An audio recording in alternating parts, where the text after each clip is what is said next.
All right. Hello, everybody, and welcome to the Cosmic Connection. This is the place where we explore the beauty and the order of the cosmos and your connection to it all.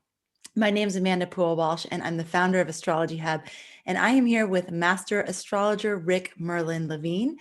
And today we are going to be going into the February forecast. And before we do that, I just need to make a couple of announcements. The first thing is that next week will be our last Cosmic Connection until March 25th. Oh, because Does that mean I get to go on vacation? well, not really, because we will be replacing the Cosmic Connection with the live Q&A for the level 2 students. So those of you who are going to be in Astrology Foundations level 2, the Q&A for that course is going to be taking place at this time for the 5 weeks of the live course. And so we will be having Cosmic Connection on pause for those 5 weeks, and we'll be back for Cosmic Connection on March 25th. Of course, we would love to have you join us for the course, and that is open for enrollment right now. You can go to astrologyhub.com/foundations2 to learn more about the class. And Rick, I would love to ask you right now, is there anything from the course that you're bringing into it that you're surprised you're bringing into it, or that you think that they might be surprised about? Well, yeah, there's one thing in particular that um, was in the curriculum when I wrote it, but when I actually began doing the coursework, it turned into a fabric of something that was really fun. And it actually borders on something that you and I have threatened to talk about at some time, never have, and we still can more in depth. But it's under the guise of experiential astrology. Mm. And the talk is about this guy Marsilio Ficino, who was an astrologer, philosopher, and translator of Plato back in the beginning of the High Renaissance of in Florence in the mid 1400s. And just the idea that astrology often is something we do up in our heads. I like to say in the throat chakra and higher, throat and crown chakra. It's something that often becomes an intellectual pursuit, a heady pursuit, something we do sitting down, talking, listening, and and experiential astrology is an entirely different way of framing astrology that actually brings the planet alive through our being.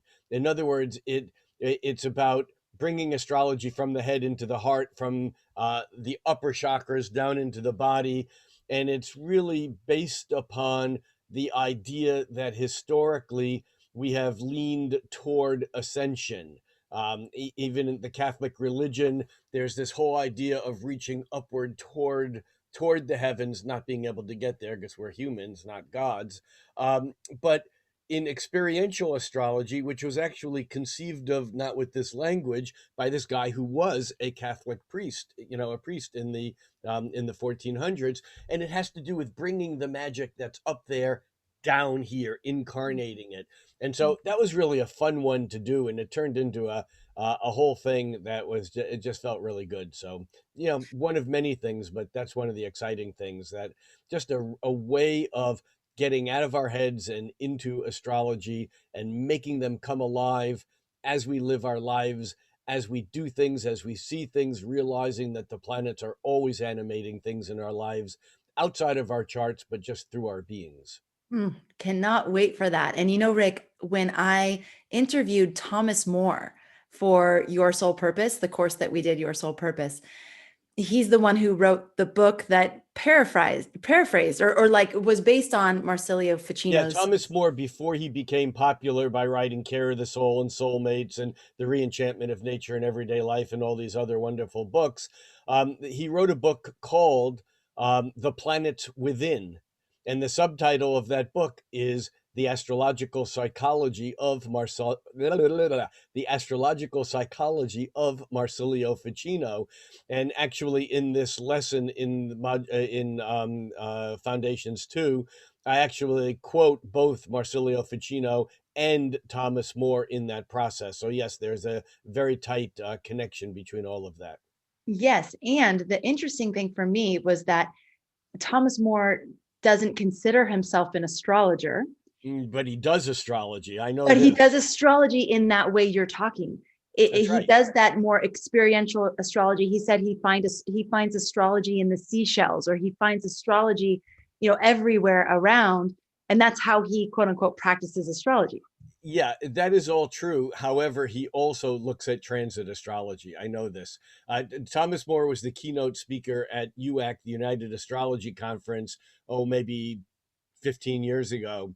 And it was around the time that the book, The Reenchantment of Nature and Everyday Life, came out. And there's a chapter in that book entitled Mars. And as the keynote lecturer at this astrology conference, he told the audience, who was all astrologers, that his publisher, when they read the text for that, said the book is great, we love it, but we need to either change the orientation, the topic, or just take out chapter 8 on Mars, because we can't have someone like you being associated with astrology. And Thomas More said that he responded saying, well, the problem here is that we can't take it out because it's the main point of the book. Nice. I love it. I love Anyhow, it. yeah. Yes. All right. So that's fun to know that you had a nice exploration into that, and it was even surprising for you. So if you would like to join us for that, again, it's astrologyhub.com/foundations to the number. And we will be releasing the first module next week. So this is really exciting. I know it'll be released next Friday. So for those of you who have already enrolled and you're waiting, your wait is almost over. And for those of you who are still considering joining us, now would be a great time to jump in. All right. So let's talk about February. What's going on astrologically? Nah, nothing. Why did I don't believe you at all. Well, you don't believe me at all, because here we are just a few days into February and it's already rock and roll. It's uh, you know there's a few things here that I think are significant in February, and I think the most important thing to understand is comparing February of this year to January, February of last year, because in January of last year, we had five, and with the new moon in Capricorn, I think that was maybe at the end of, no, that was that was the end of December. We had six planets in Capricorn. Now we have five planets in Aquarius. And so the shift of energy from Saturn, interestingly enough, in traditional astrology, is the ruling planet, the planet associated with both Capricorn and Aquarius. And so Saturn is still in his power, but we have another player in the game, and that's Uranus, which is the modern ruler of Aquarius.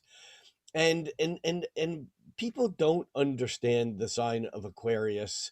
It's not like it's not like when we talked about glyphs and we talked about how we get the signs of the water signs sometimes judgmentally wrong, the Capricorn and the and Scorpio and so on. I don't mean the water and earth signs is what I meant. This is slightly different because people think that they get Aquarius, but they don't. And with five planets now in Aquarius, I think a good place to start would be talking a little bit more about what does Aquarius energy mean. And I know in some ways we talked a little bit about this last week when we were talking about the glyphs, but Aquarius is arguably the weirdest sign in the zodiac. It is, I always say that if you're an Aquarian, you don't have to try to be strange.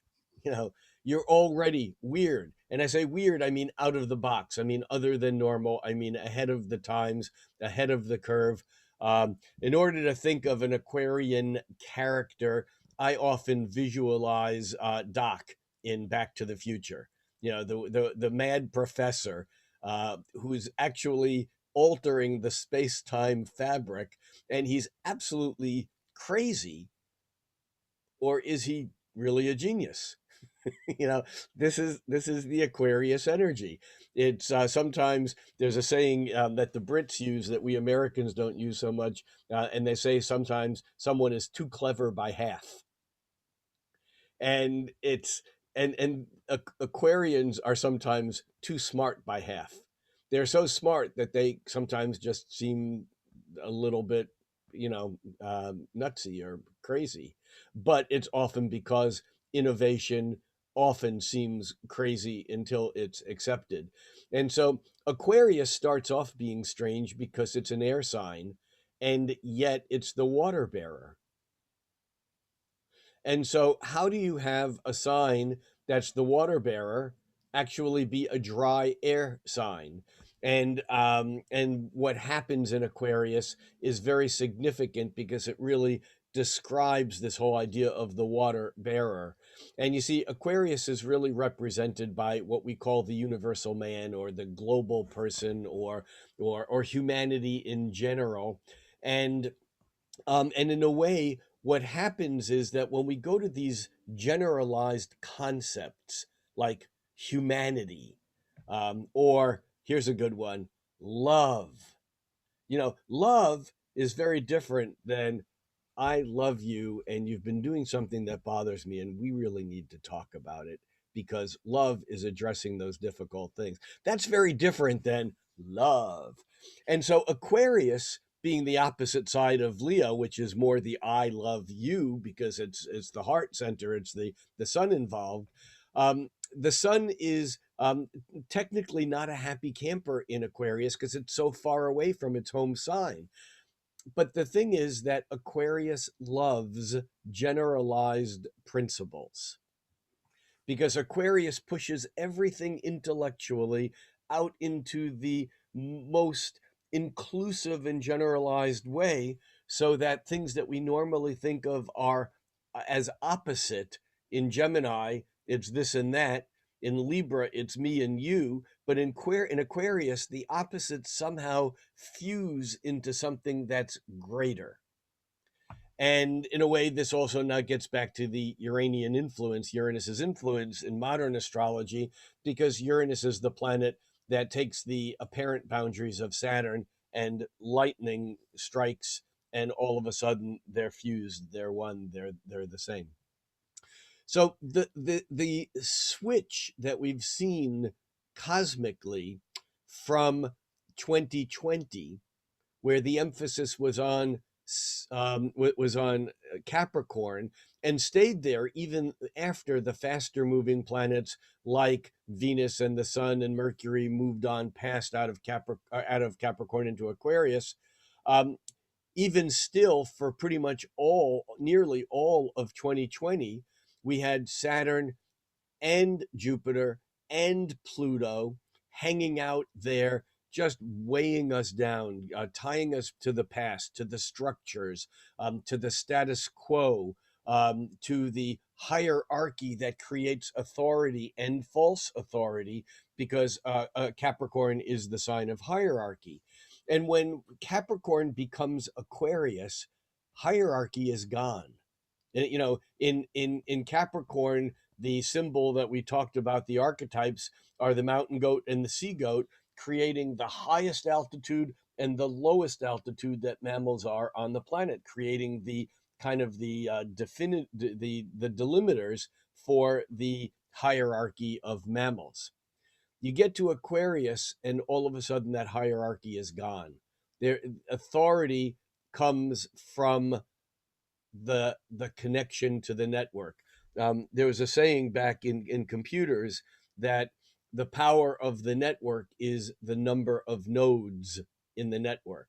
That a network of computers with two computers in it is nothing compared to a network of computers like the World Wide Web, that has millions, billions, perhaps, computers tied into one network. And you see, in a network, everything is accessible equally and without hierarchy. And this is the magic and also the complication of Aquarius, because it's, in a way, it's the people's sign. It's the sign of humanity, not the sign of the king or the dictator, or the authority who is basically saying this is the way it is and this is what you need to do. In Aquarius, the power comes from the number of nodes in the network. So this is the huge switch.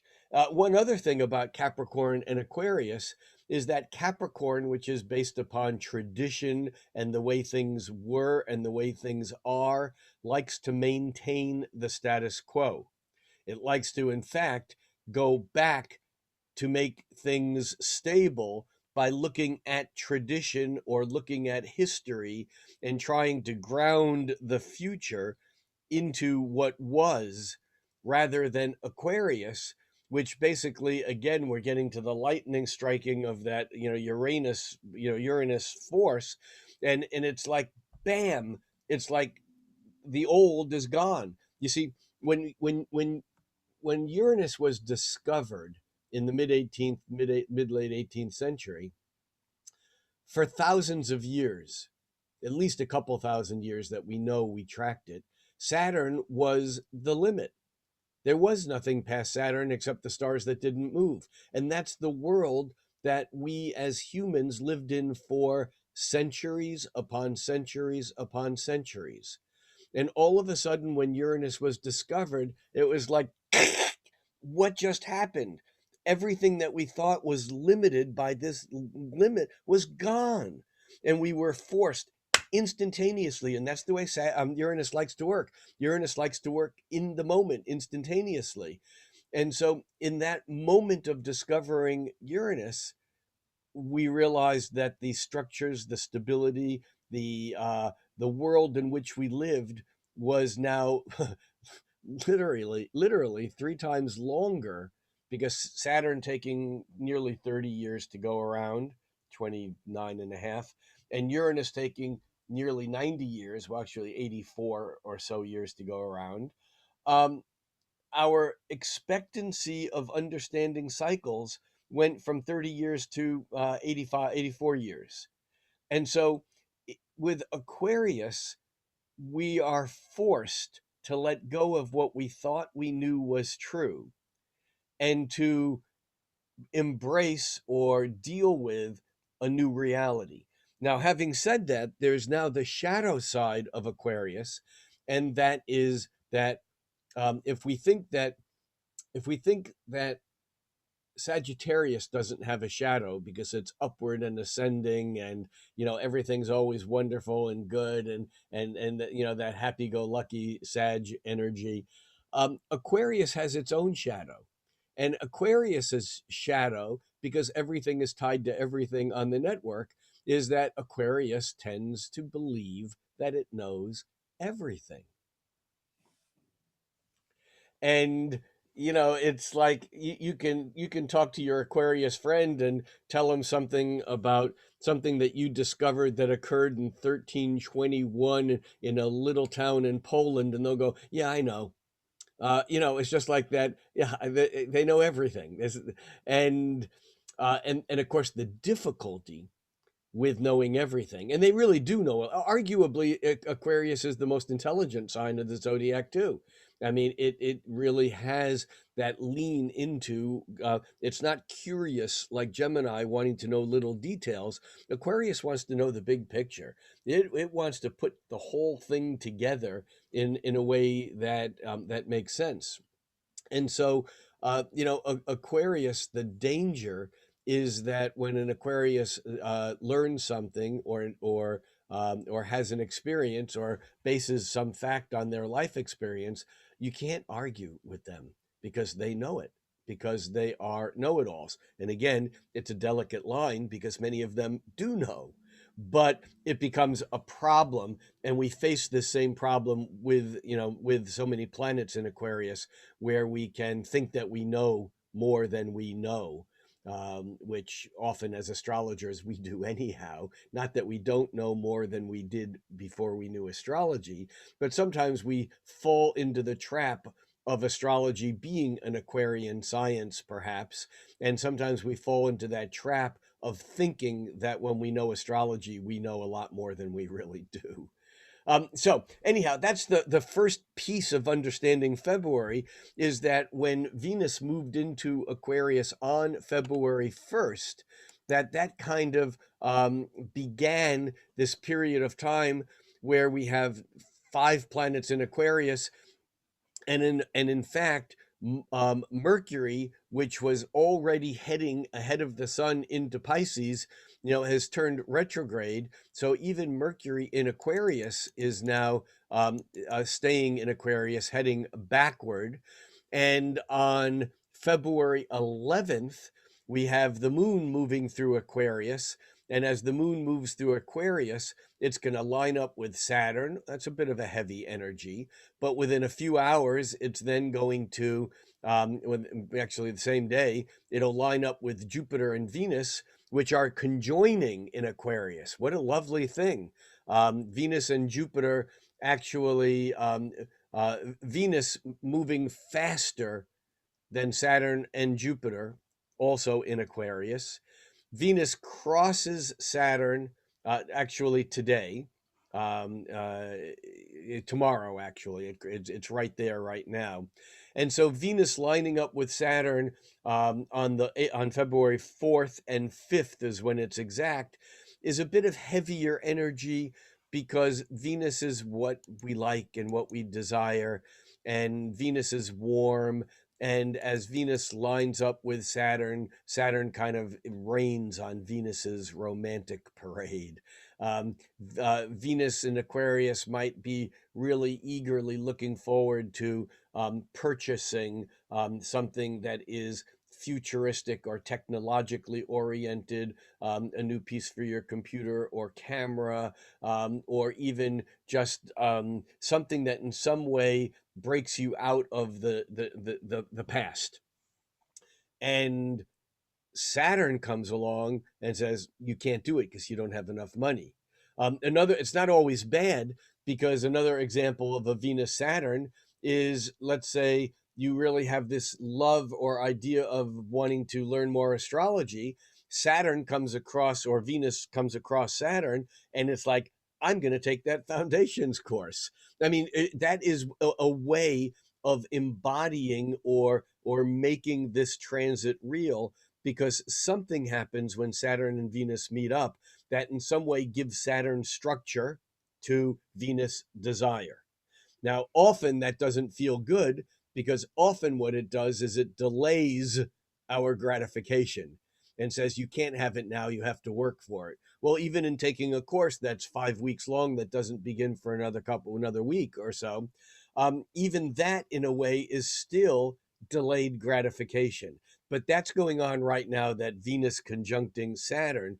But you see, over the days ahead, Venus will continue to move.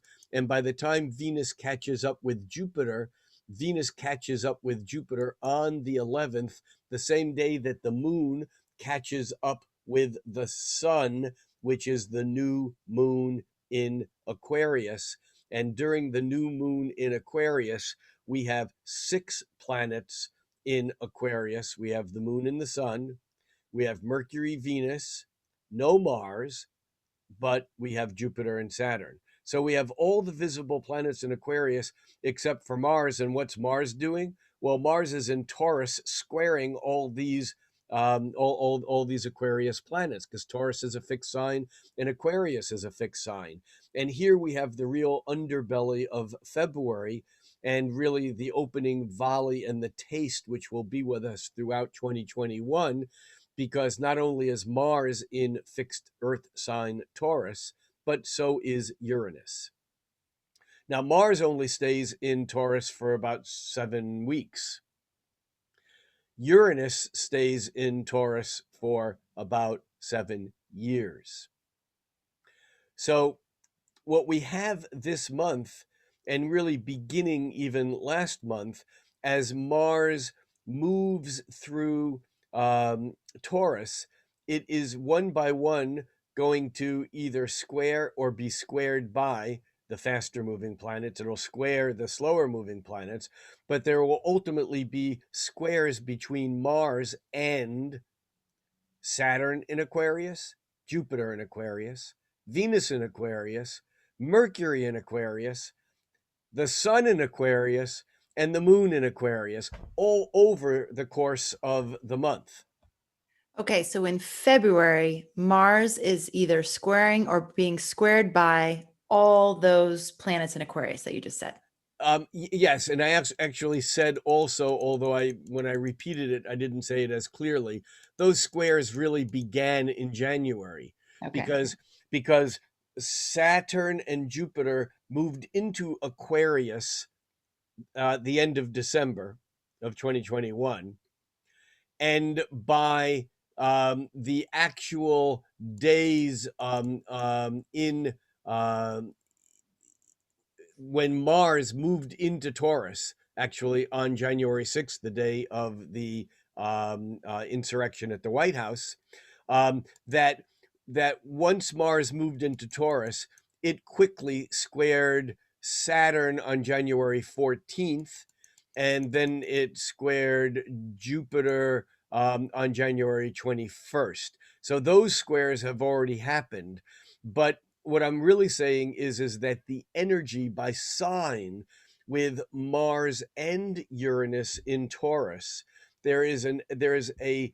conflict between fixed earth sign Taurus, that's determined and plodding and doesn't want to go anywhere that's not in line with where it's already going, or if it's not going anywhere, it doesn't want to go anywhere at all. It's kind of like it's sensible and basic and fundamental, and yet with Uranus there's this gradual building of pressure until things explode or break through.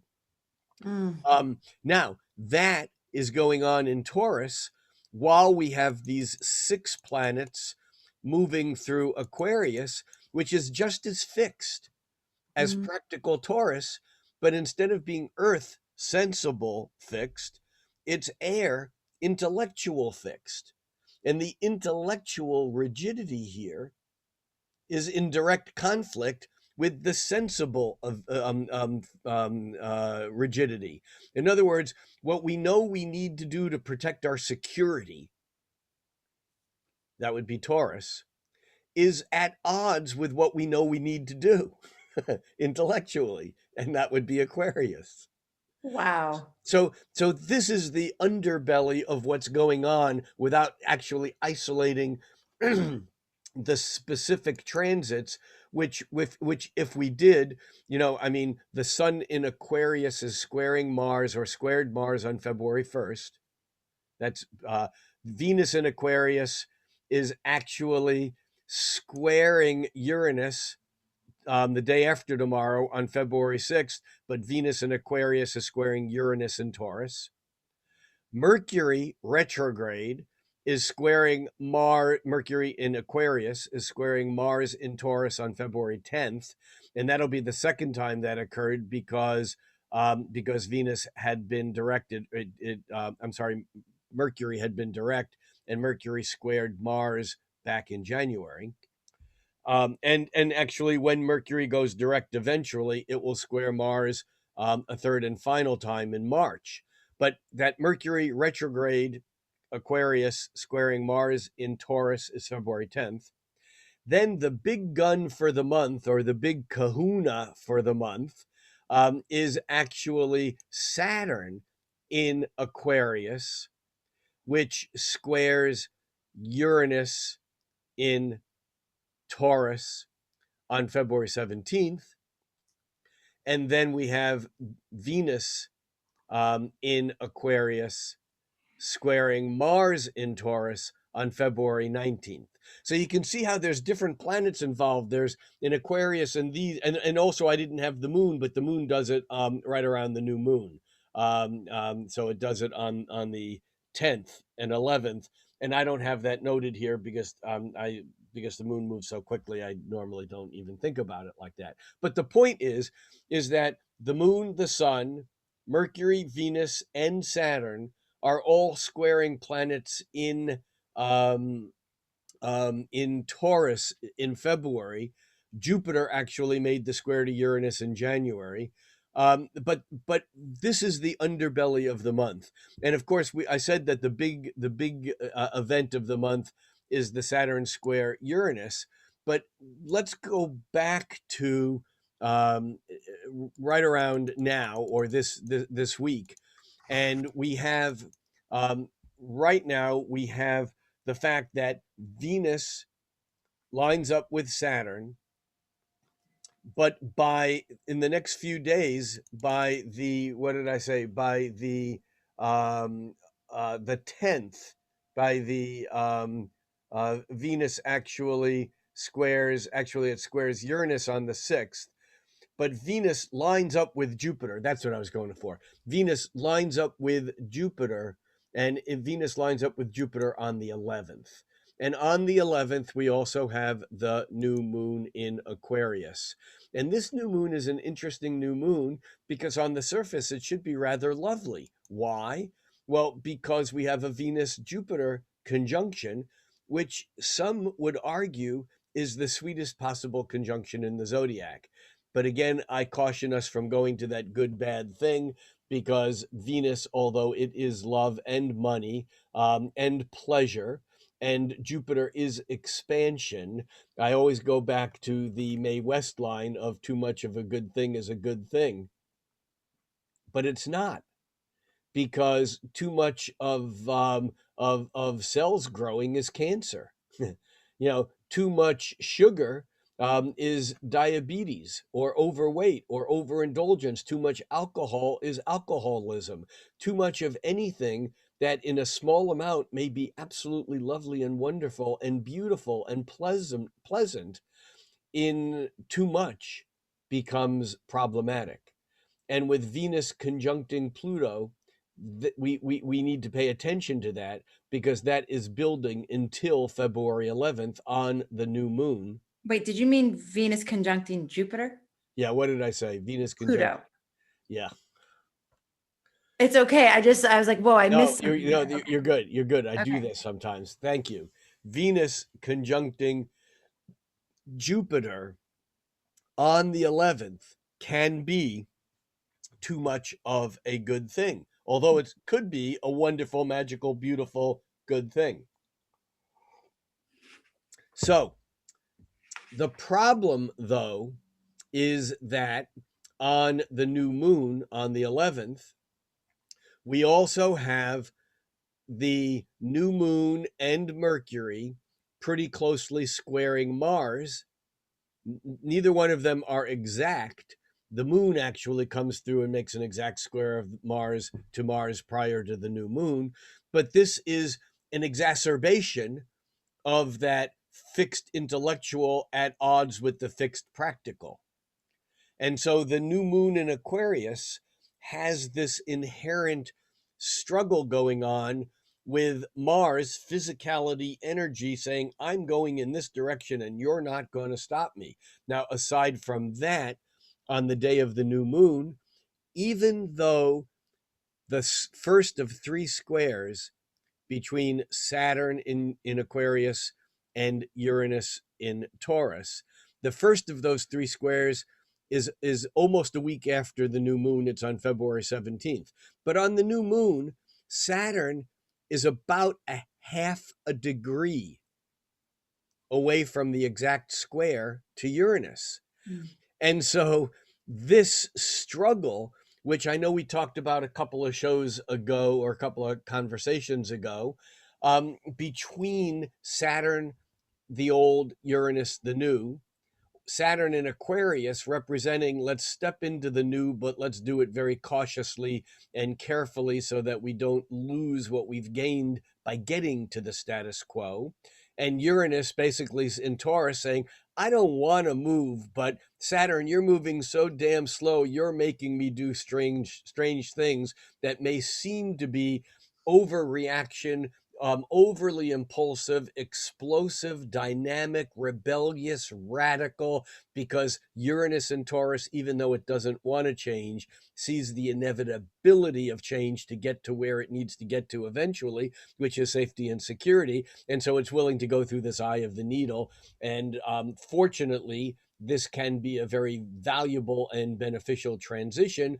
Unfortunately, historically, it's related to a fair amount of upset and turmoil and war and angry explosions of people's emotions as the old Saturn fights with the new Uranus. I always think of Rob Hand.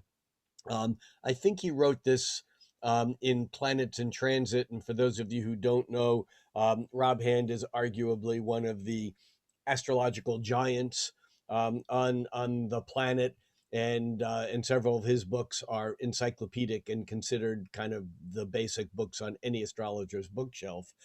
But in Planets in Transit, Rob talking about a particular Saturn Uranus transit, and I, off the top of my head, I can't remember which one, but it works for all of them on some level. It's this: it's when Saturn and Uranus meet up, it's like an irrepressible force, that would be Uranus, meeting an immovable object, that would be Saturn. You see, Uranus is like, once lightning begins to strike, you can't stop it. Once an atomic reaction begins, you're not going to stop it, a millisecond after it began. Once an upset of disruption energy building begins to explode, you're not going to stop it at that point because the energy is irrepressible. And we all reach emotional states that are irrepressible. And when they come out suddenly and explosively, that's often a Uranian kind of expression because it's been building and it reaches a point. And once it begins to come out, that's not the time to contain it. It ain't going to work. So we have this irrepressible force in Taurus with that determination of getting to where it's going. And it's being squared by Saturn, which says, I don't care if your force is irrepressible or not. I'm Saturn. This is the rule. This is the law. This is the boundary. This is the barrier. This is as far as it goes. This is the wall. And you can be as irrepressible and expressive as you want, but it stops here. Boom. And that's what Saturn-Uranus square is really all about. And of course, this is exact on February 17th.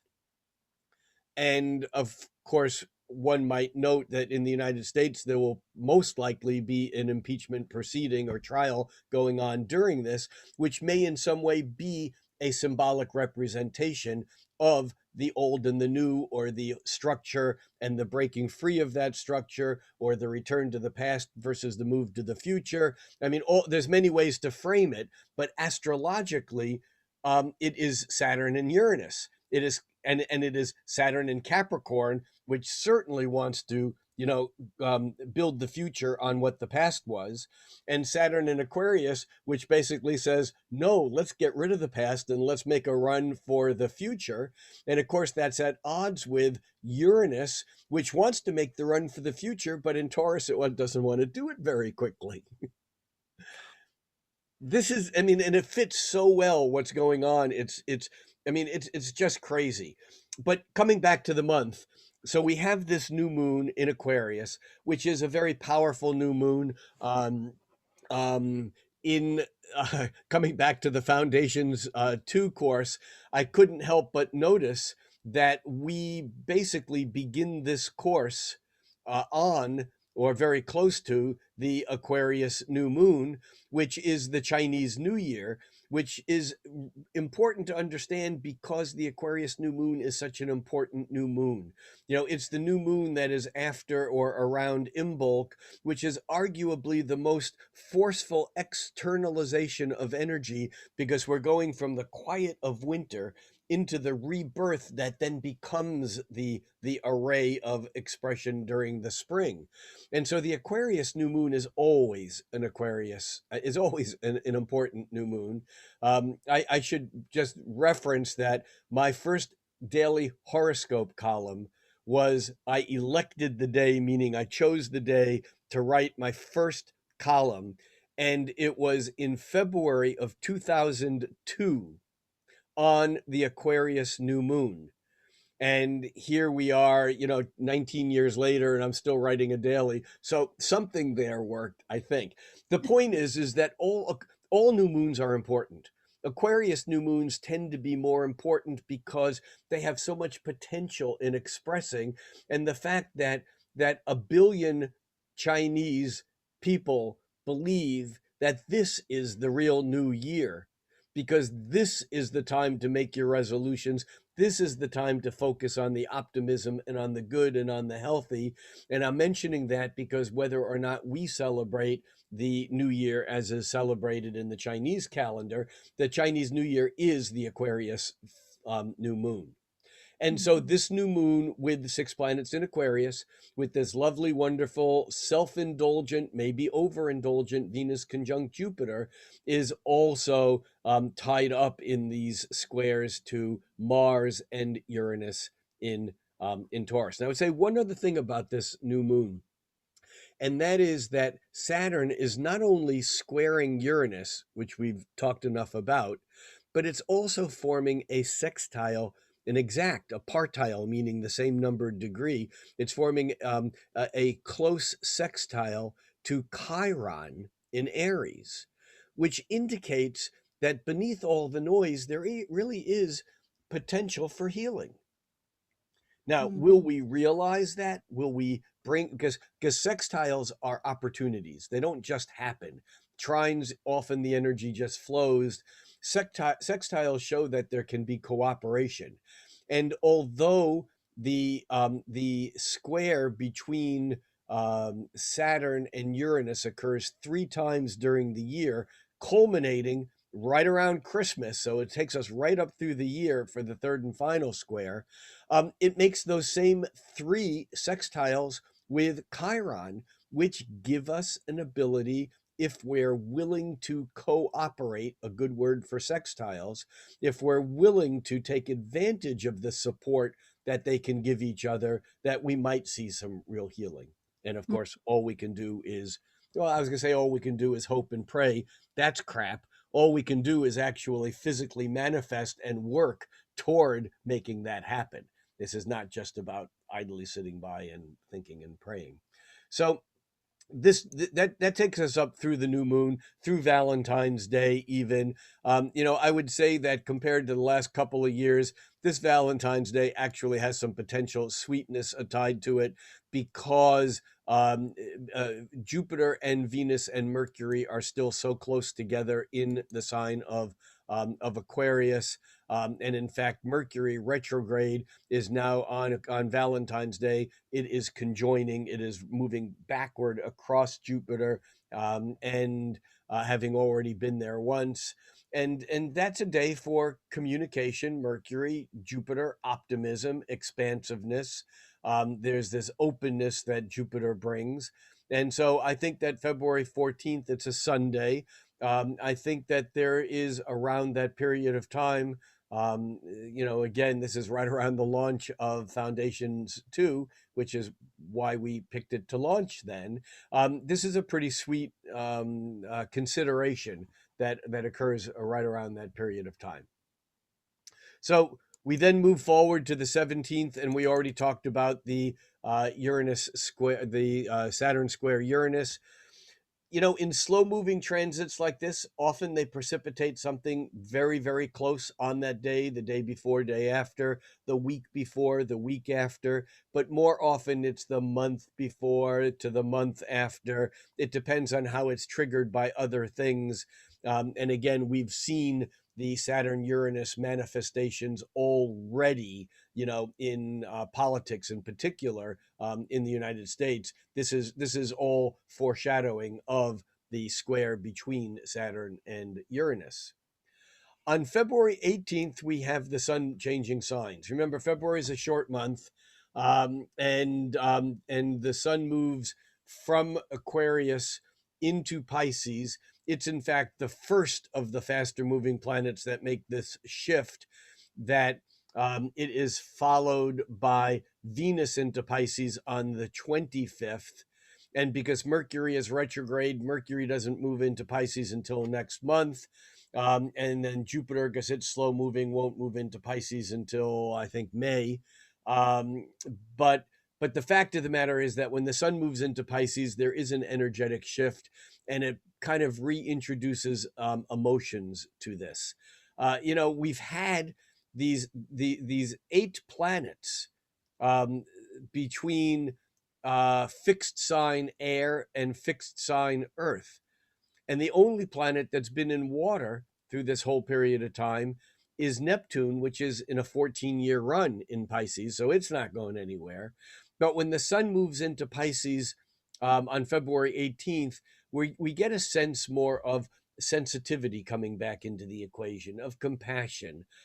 Granted, yeah, its shadow side can be illusion and just checking out into fantasy. But I think that this is a softening of the energy. And I think that that then becomes even stronger by the 25th, when Venus enters Pisces also. And now we have 3 planets in Pisces: Venus, the Sun, and Neptune. And we can watch how things begin to change, especially through March, as the Sun and Venus catch up to Neptune in Pisces, kind of bringing in another whole wash of, will it be Neptunian spirituality and compassion, or will it be Neptunian confusion and fake news? I mean, I don't know. But that's what's being set up there.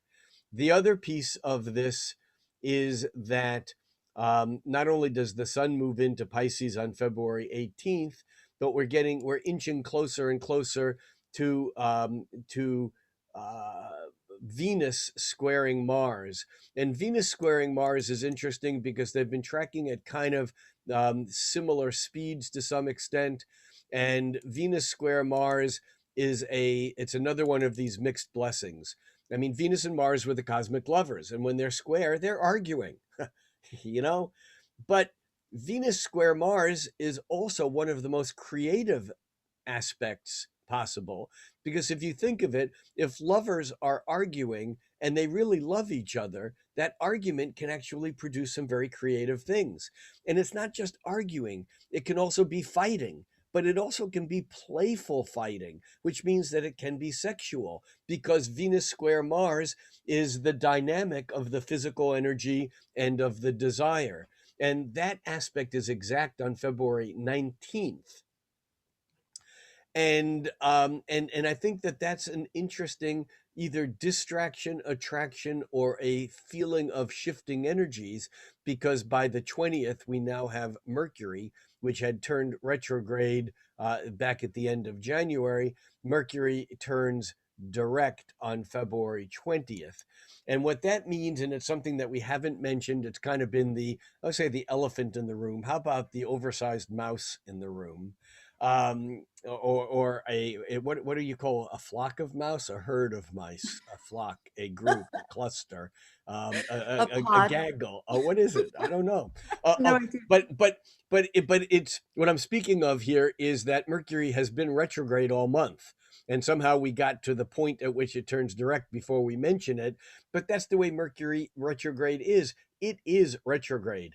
And it's retrograde in Aquarius, and its retrograde in Aquarius is high frequency, and it is basically, this is the time when Mercury is closer to Earth than it is at other times in its journey, whenever Mercury or any planet goes retrograde.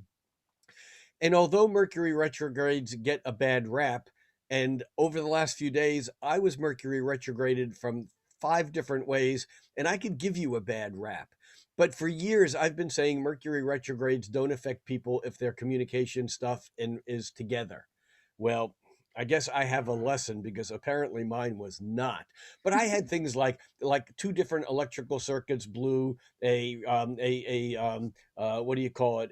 Not a thing that turns the light on and off slowly. What do you call that? Where a dimmer. A dimmer. A dimmer on one of my lights stopped working. My printer turned itself off forever, and then it was just a wire connection. I had to record one of the things that I recorded 3 times because I didn't hit record, and I thought that was really stupid, and I did it again, and I didn't hit record again, and that was even stupider.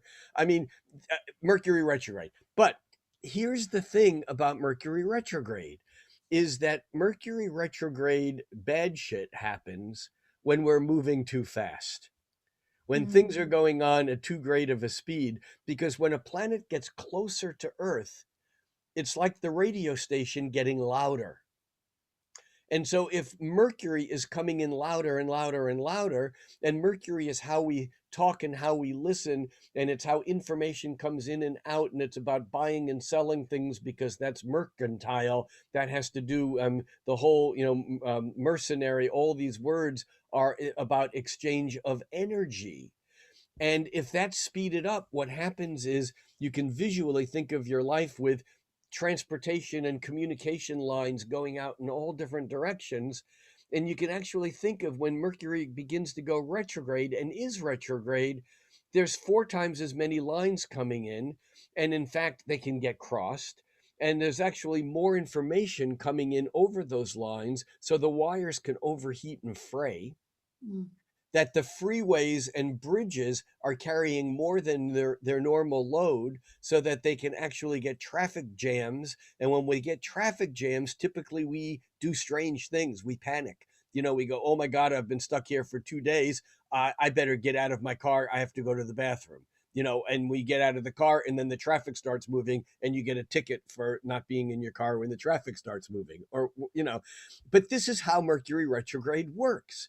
And the thing is to keep in mind that we are in a time where intellectual and interactive energy is basically operating not at a higher frequency, but at a higher volume.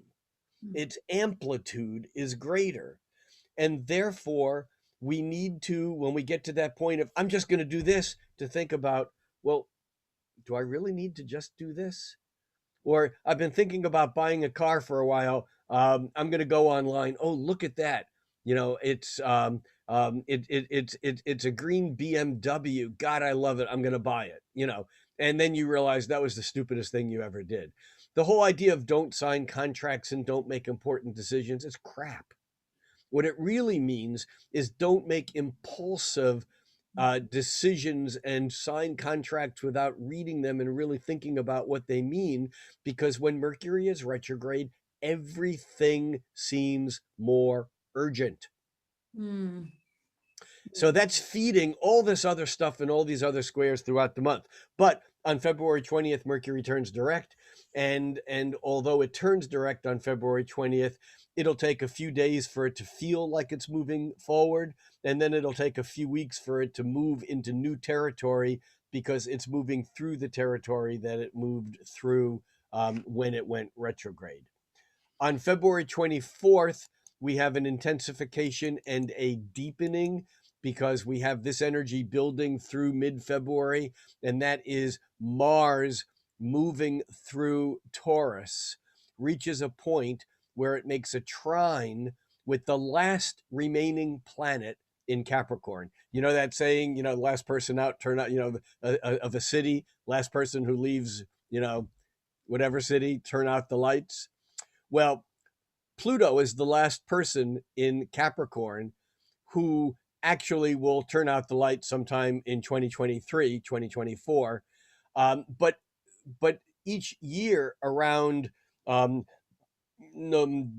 December, November, December, January, the faster moving planets, the Sun, Mercury, Venus, and sometimes Mars, will come back through Capricorn and give it another bump. But still, Pluto is the last remaining victim or the last remaining survivor of Capricorn. And what happens is as Mars reaches toward the end, and so therefore Pluto is at the end of Capricorn, as Mars reaches the end of Taurus, Mars on February 24th makes a trine with Pluto. And a Mars trine Pluto is a very powerful aspect because it's a deepening of the energy between the two, let me say hardest planets, because Saturn first may be the hardest planet. But Mars and Pluto can be the most violent planets. Mars is the god of war, and Pluto is the god of the underworld. It's the hell realms. And so here, the two of them are kind of working in harmony with one another, and that can be deep, powerful energy that gives us the ability to follow through and see things through to the end, even when others have long, left it behind. And so this Mars trining Pluto toward the end of February, I think, is a deepening and strengthening of the energy that we have. And a lot of this may be toward getting back to basics because it's Mars in Taurus. Then, as I said before, on February 25th, we have Venus moving into Pisces, joining the Sun, not conjoining it yet. That doesn't happen until March. Um, and then also on February 25th, we have the Sun in the Sun in Pisces, making a sextile with Uranus and Taurus, and that'll be followed up by Venus next month. And these are both sparks of the future is going to be okay. These are both sparks of the feeling, the intuition, the vision that we're actually going someplace that will work. And whether you believe this to be on a global or national level, I'm referring to this really on a personal level, but it could be on all levels because that's the way astrology works. And this leads us now to the culminating event of February, and that is the full moon on February 27th. And it is actually, it occurs at 12:17 a.m. on the Pacific coast. So it's also early morning in on the East Coast and in Europe, a little bit later in the day. But for you, it'll actually be in Hawaii. It'll be on the evening or the night of February 26th because our time zones are screwy and that's the way it works. Now, this particular full moon is, I think it's interesting for one particular reason above the others. And it's not that we're still very closely in the Saturn square Uranus, because we are, because Saturn is still squaring Uranus within 1 degree. I mean, this is with us all month. This is not going away. Mhm. It's not, the full moon is not most important because Mars is still trining Pluto, giving us that depth. And it's most important because it is the only planet, and we call, of course, the sun and the moon planets in astrology. It is the only planet that's not contained within the trine of Mars to Pluto. In other words, we have Pluto at the end of Capricorn, and then we have Saturn, Mercury, and Jupiter in Aquarius. And then we have Venus, the Sun, and Neptune in Pisces, and Chiron in Aries, and then Uranus and Mars in Taurus. That's Capricorn, Aquarius, Pisces, Aries, and Taurus. And all of these planets are contained within 1/3 of a circle. The full moon in Virgo is opposite the sun in Pisces. And it's like this full moon in Virgo has incredible power and strength because it's not only reflecting the light of the sun, as every full moon does, it's actually reflecting the light of every other planet. Mm. It's reflecting the condensation, the compression of where all these planets within that trine all kind of fall together. And the degree in that would be somewhere in late Pisces, and it's Pisces opposing the Virgo full moon. And so we're getting a tremendous moon because it's almost like in an opera. If you can imagine 20 or 30 people on stage and they're all doing their parts and whatever, and then the music shifts and and everyone on stage is dressed in, let's say, blue and red and the bad colors in this day. Let's say everyone's dressed in blue and green and white, and the music begins to shift and everyone on stage moves off to one side of the stage, And then something happens dramatically with the music, and someone enters on the other side of the stage dressed very differently, completely differently, maybe in black, maybe in red, but you know that this is a character to be contended with. Do you Mhm. understand that image?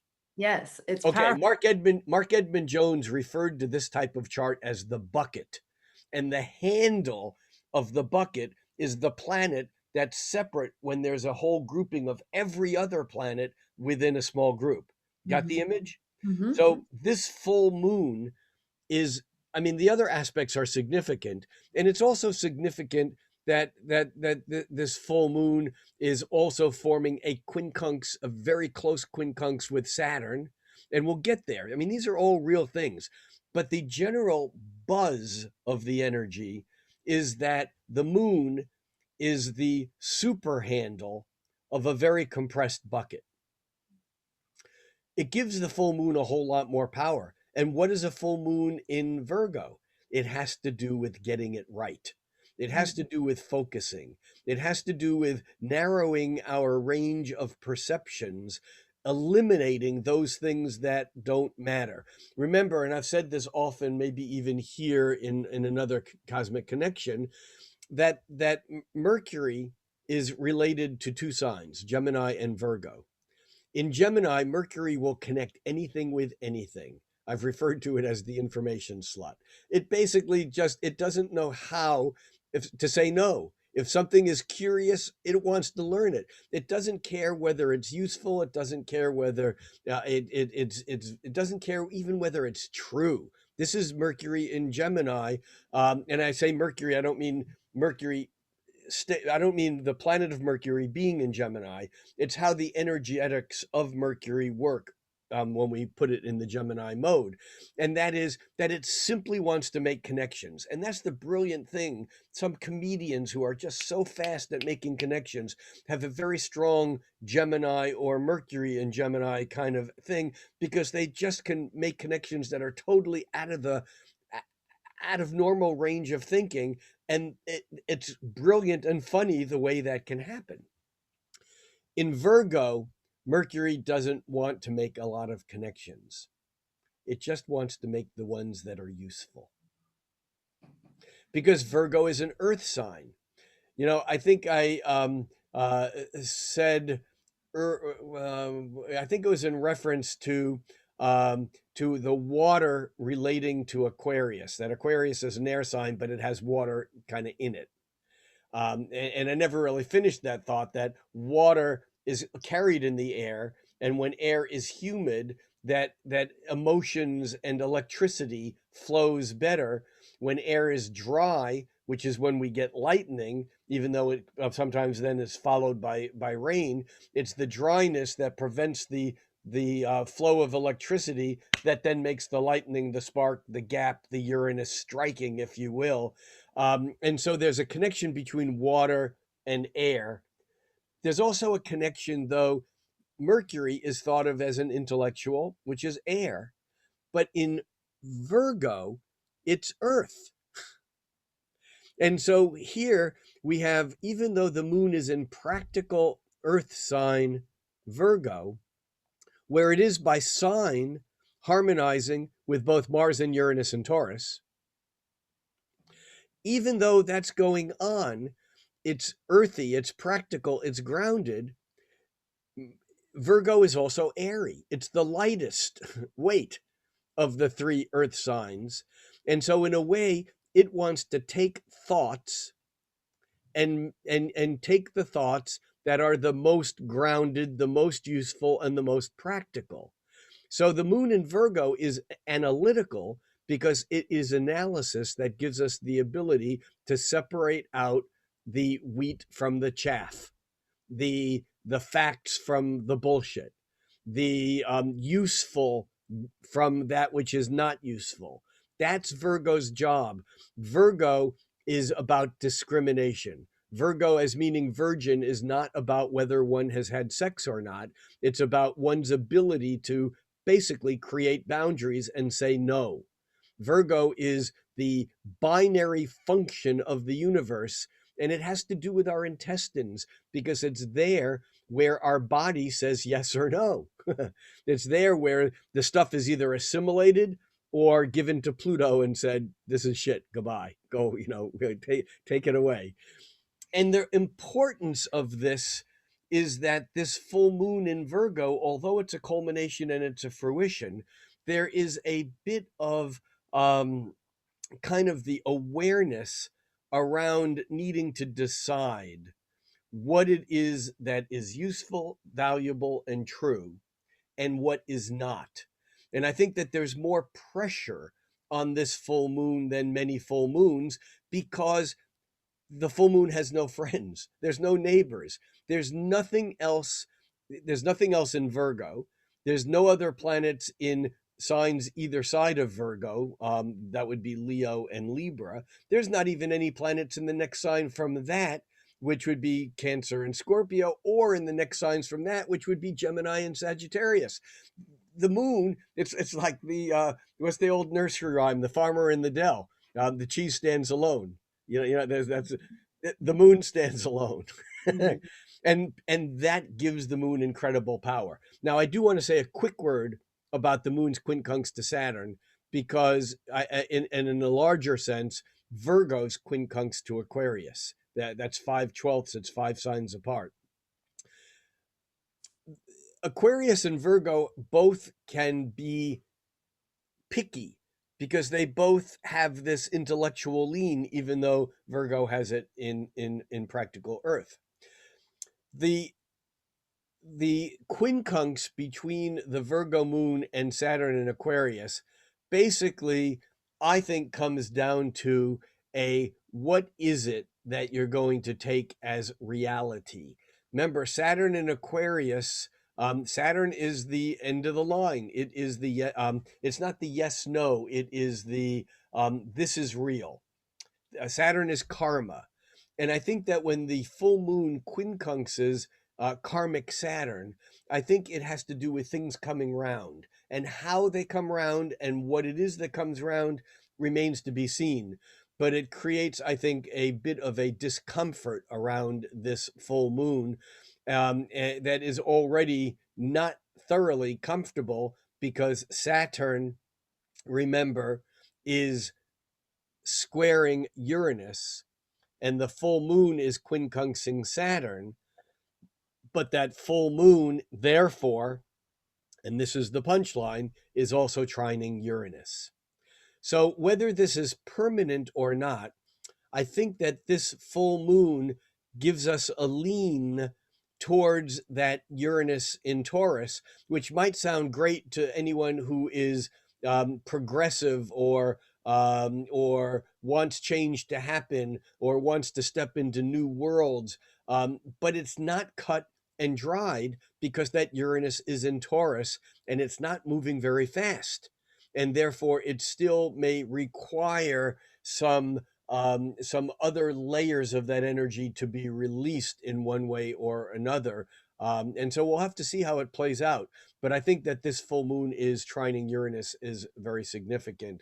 And that brings us to the culmination of the month, which, like I said, in the first few minutes of our talk, that's the underlying theme of the month.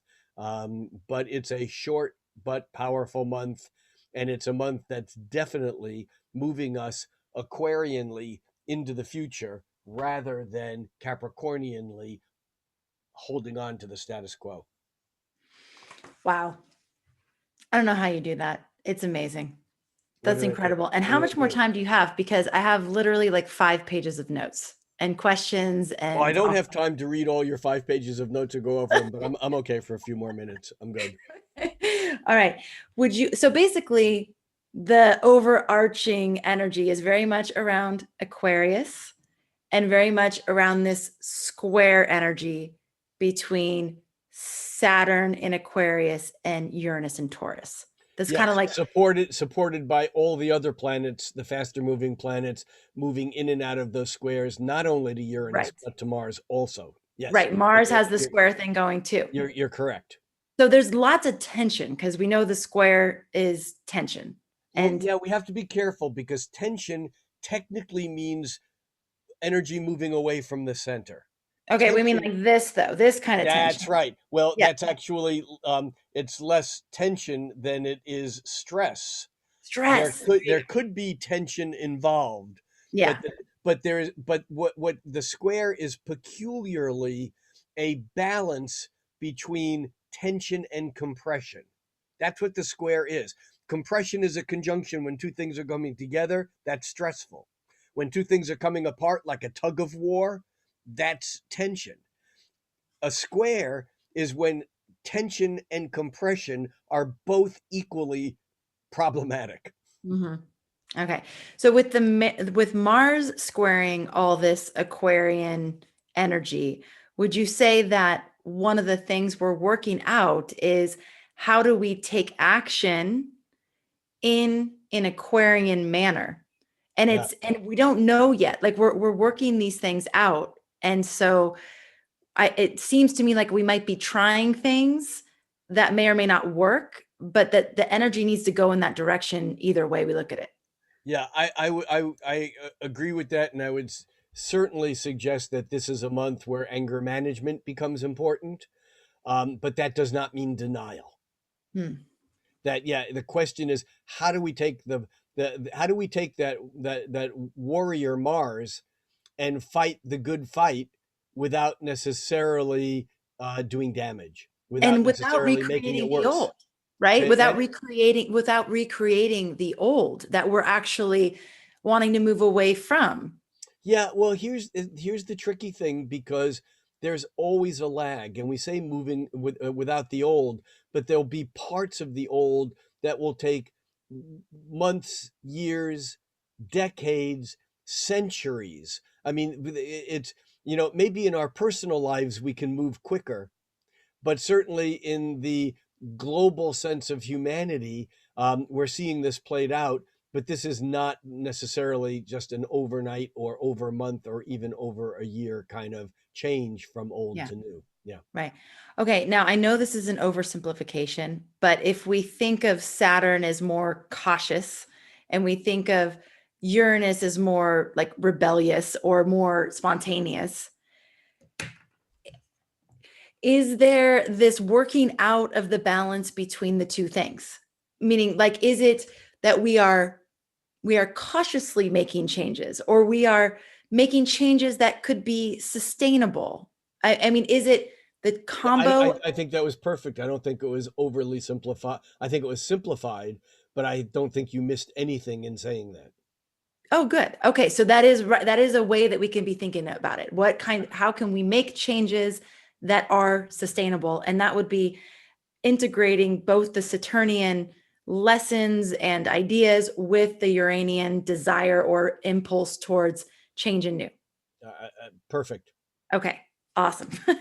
Okay, next question is, oh, I don't know if what you said about Mercury retrograde, I've been experiencing as well. Like most of the time Mercury retrograde, I'm like, yeah, I noticed some things, but this time it's like, wow, I am definitely noticing it. And I'm wondering if there is a reason why this Mercury retrograde is particularly um, more powerful or strong, or maybe that's just you and me. And I don't know if everybody's experiencing that, but I've actually heard reports from numbers of people that a lot of people are finding this one to be particularly strong, and there may be a number of reasons. Remember, it is the intellect of Mercury that is, in some ways, I think.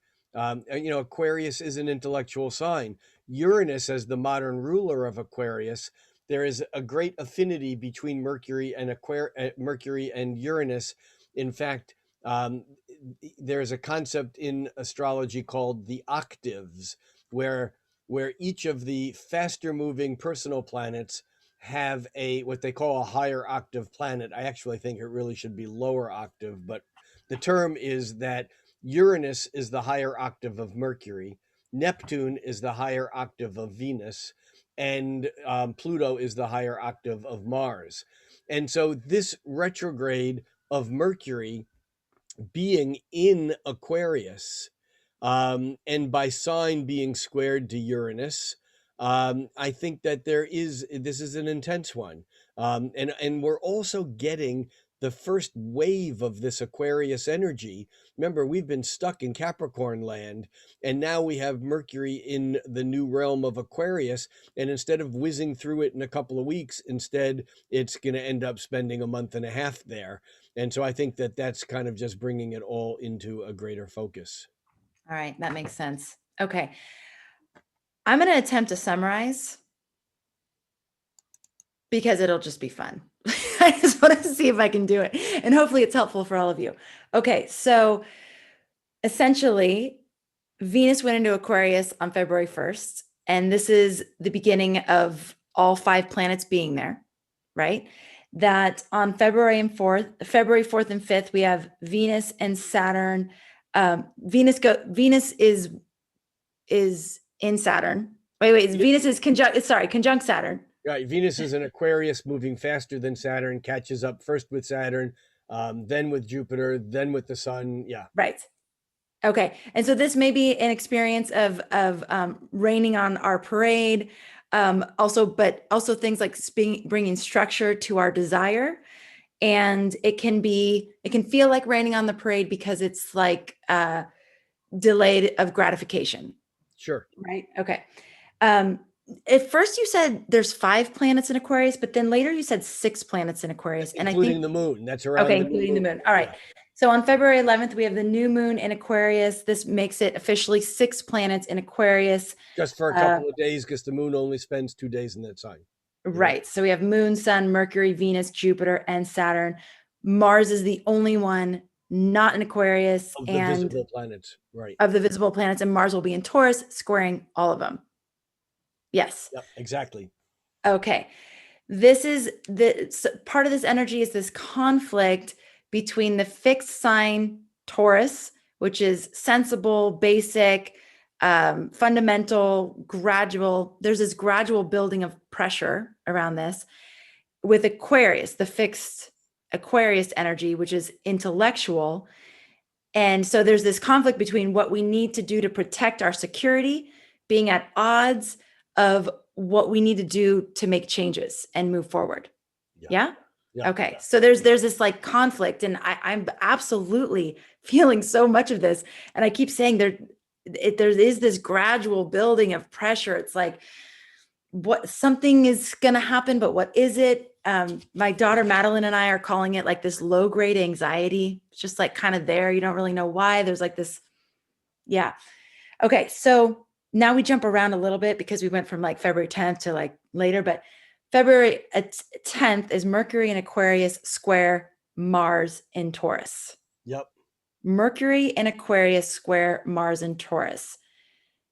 The third time this is going to happen, this is the second time it's happened. The third time is going to happen is in March. The big kahuna of the storyline this month is Saturn in Aquarius square Uranus in Taurus. You've been talking to us about this for months. Like, we know this is a really big deal. It's also sextile Chiron in Aries, which is bringing an opportunity for healing. So we have this like square energy that's this stress, right, between old and new. But within it, if we do the work, if we are aware and we take the action, there is this opportunity for healing. Yeah. And that's true for all of the squares that are happening this year, right? No, because it's true for all of the Saturn square Uranuses this year. Yes. I'm sorry, the three Saturn. Yes, okay. Yes. All right. On February 11th, Venus lines up with Jupiter. This is the new moon, and that can be too much of a good thing.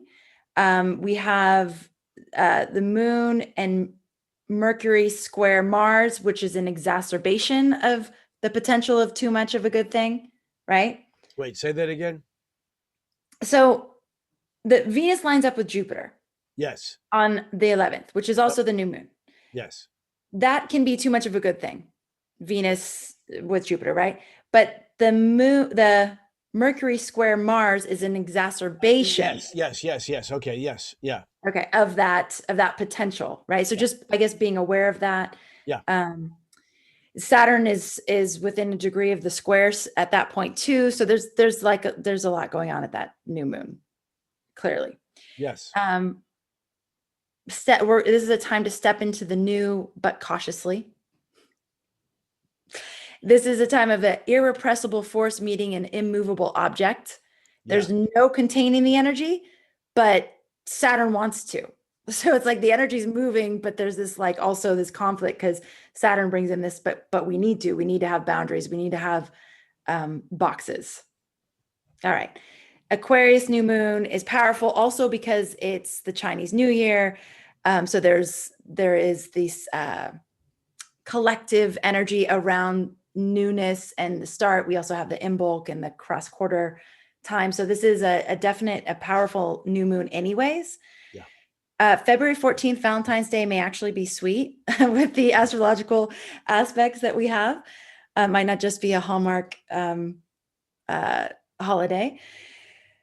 This is a time also because of the Mercury retrograde, you feel the impulse to make decisions and it feels like there's this sense of urgency to make decisions, but don't make impulsive decisions. It doesn't mean don't sign contracts, don't do anything that has that moving forward commitment energy, but just make sure you take your time and you're really clear that this is the right thing. Don't do anything out of like, oh my gosh, I just need this now. And, get yourself locked into something, right? February 24th, Mars in Taurus makes a trine with Pluto in Capricorn. So this is a powerful deepening of the energy between the most violent planets. But it gives us the ability to follow through and see things to the end. It's a strengthening of our energy, and it could be a time of realizing we need to turn back to basics. Yeah? Okay. Yes. February 25th, Sun in Pisces is sextile Uranus and Taurus. The sparks of the future. We might be starting to get some visuals for the future. The vision that we're going somewhere. This you were referring to more on a personal level, but it also could be collective. February 27th, full moon in Virgo, which is whoa. Yeah, everything you said was right, but on the 25th, not only the Sun sextile Uranus, but Venus moves into Pisces, which is why the visions. Oh yeah. Thank you. Yeah. I missed that. You're right, but there was a cause behind it. Exactly. Sun in Pisces, yes. Okay, so that's right. Then we have the full moon in Virgo. Right. This has a lot of power because of that handle thing. We have the full moon over here, and then all the other planets over here, just making it even more powerful. It's like this. Everything quiets down, and the spotlight is on this actual full moon. It's a lot about getting it right, eliminating things that don't matter, deciding what is worth keeping and what's not. Then we have at that same full moon that is quincunx to Saturn in Aquarius. So what is it that you're taking as reality? That also could add some discomfort to that full moon. It's trine Uranus. So you're thinking that might also lean it more towards this Uranian energy versus the Saturnian energy. Yeah, in a way, Amanda, that full moon is at the point where you have the trine between you have the square between Saturn and Uranus that's already there. And the full moon is actually picking up on both of those energies. Yes. All right. But you're thinking the trine might make it lean a little bit more towards the Taurus energy. I'm thinking that. Okay. All right. We'll see. Maybe I'm hoping that. I don't know. Right. No, and actually, I think, again, I think it's really, as much as anything, I really think it's finding the balance. Yeah. Yes, because there's this desire. I can feel that there's this like desire to just blow up the old and like just move on into something totally new. But there's a wisdom, I think, that Saturn's asking us to maintain about slow and steady and proceeding with caution, and also threading through some of the Saturnian things into this more Aquarian realm. And how to do that and the balance of those things. I think we're working those things out. And there isn't a whole lot of, at least in my realm, like the way that I look at the world, there's not a whole lot of examples of that being done really well yet. I think we're creating that as we Yeah. go. Yeah. So there is even a tension and a stress in that exploration. What kind of what things about that Saturnian energy do we need, and what things were just there to control and create boundaries that didn't need to be there.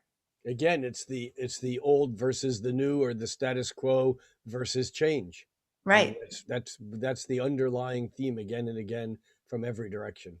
Yes, yes. And it's a fascinating exploration. I mean, I think it's really exciting, and also it feels like a challenge for all of us to really be exploring these things in our own lives, and then also how that can look in the world. But wow. Okay, so we have another powerful month. I didn't ask you in the beginning, and I know we're way over time, but if you had to give it a theme, what would it be?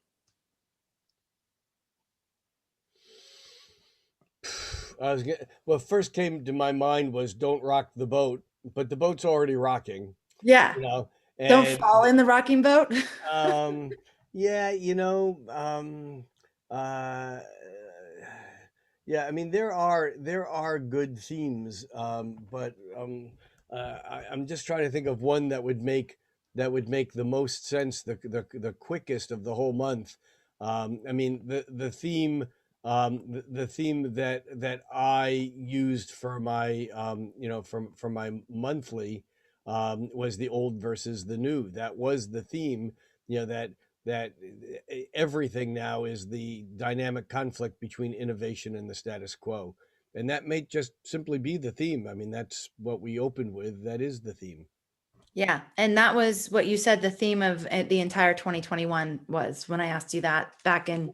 And partly because the Saturn square Uranus comes in and out of exactness all the way through to the third exact, right around Christmas, end of December of 2021. So it's not so we'll get it differently in different directions, but that stays in a way the underlying theme. Yeah. Mm.